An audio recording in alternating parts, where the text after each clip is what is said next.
Hello అండి, welcome back to my channel Rushi Chandu mini vlogs. ఈ వ్లాగ్లో healthy and tasty fish egg recipe మీతో share చేసుకోబోతున్నాను. Omega 3 fatty acids, vitamin D, అలాగే high protein ఉన్న recipe అండి. చిన్న పిల్లల నుండి పెద్ద వాళ్ళకు కూడా బ్రెయిన్ ఫంక్షన్స్ పెరగడానికి, అలాగే ఇమ్యూనిటీ స్ట్రాంగ్ అవ్వడానికి హెల్ప్ అవుద్ది. తెలుగులో చేపల గుడ్లు అంటారు, శన కూడా అంటారు, మేమైతే శన అంటాము. ఇక్కడ నేను 1/2 kg శన తీసుకున్నాను. ఈ శనని అంటే ఈ ఫిష్ ఎగ్స్ని 2-3 టైమ్స్ కడుక్కున్నాను. సో వీటికి సరిపడా 2 ఉల్లిగడ్డలు, అలాగే కొంచెం కరివేపాకు, 4-5 పచ్చిమిర్చి కట్ చేసి పెట్టుకున్నాను. సో ఆయిల్ అయితే ఎక్కువనే పట్టుద్ది ఫిష్ ఎగ్స్ ఫ్రై చేయడానికి. సో ఇక్కడ నేను సరిపడా ఆయిల్ పోసాను ఒక గిన్నెలో. అలాగే ఆయిల్ వేడెక్కాక జీలకర్ర, ఆవాలు వేసుకోవాలి. అలాగే కొంచెం పుదీనా వేసుకోవాలి, ఆప్షనల్ అండి.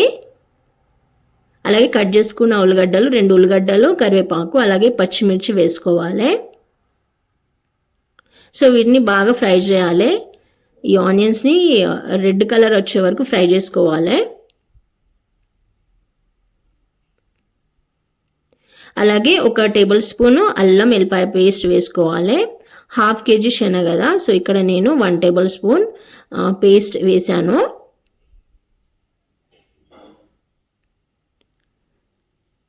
అలాగే 1 టేబుల్ స్పూన్ పసుపు వేసుకోవాలి. వీటిని మంచిగా ఫ్రై చేసుకోవాలి, అంటే ఆనియన్స్ మంచిగా ఫ్రై చేయాలి. ఆనియన్స్ ఫ్రై అయ్యాక కడిగి పెట్టిన శన వేసుకోవాలి.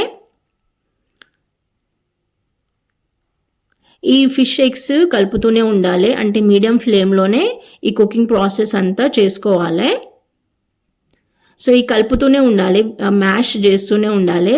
ఫిష్ ఎగ్స్ అనేటివి విడిపోయే వరకు ఇలా మిక్స్ చేస్తూనే ఉండాలి, అంటే మ్యాష్ అంటారు కదా, అలా చేయాలి.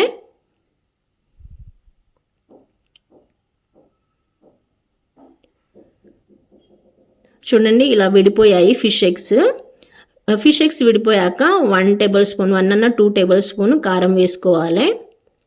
స్పైసీగా ఉంటేనే బాగుంటుంది ఈ ఫిష్ ఎగ్స్ ఫ్రై. అలాగే సరిపడా ఉప్పు, నేను ఇక్కడ 1 టేబుల్ స్పూన్ ఉప్పు వేసాను. మంచిగా కలుపుకోవాలి. ఈ కుకింగ్ ప్రాసెస్ అంతా మీడియం ఫ్లేమ్లోనే చేసుకోవాలి. అలాగే కలుపుతూనే ఉండాలి, కలుపుతూ ఉంటేనే విడిపోతాయండి ఫిష్ ఎగ్స్. ఇలా మంచిగా మ్యాష్ చేసుకోవాలి, మనం తోటకూరని ఎలా చేస్తామో అలాగే.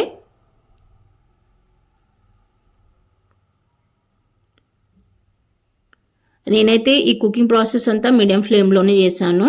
చాలా హెల్తీ రెసిపీ అండి. ఒమేగా 3 ఫ్యాటీ యాసిడ్స్ ఉంటుంది, బ్రెయిన్ ఫంక్షన్స్కి యూజ్ అవుతుంది, అంటే బ్రెయిన్ డెవలప్ అవుద్ది.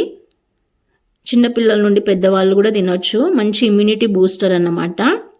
వీటిలో గరం మసాలా, అలాగే 1 టేబుల్ స్పూన్ ధనియాల పౌడర్ వేసుకోవాలి.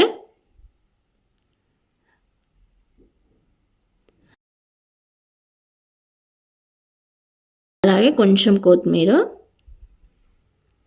సో ఇది రెడ్గా అయ్యే వరకు ఇలా ఫ్రై చేసుకోవాలి, అంటే మంచిగా వేపుకోవాలి, కలుపుతూనే ఉండాలి. ఒక 5 మినిట్స్ అన్న పట్టుద్దండి, అంటే ఫిష్ ఎగ్స్ అనేటివి విడిపోవాలి రెడ్గా అయ్యి. అంతే అండి, fish eggs fry recipe ready. So వీటిని డైరెక్ట్ అన్నా తినొచ్చు, లేదా రైస్లో కలుపుకొని తినొచ్చు.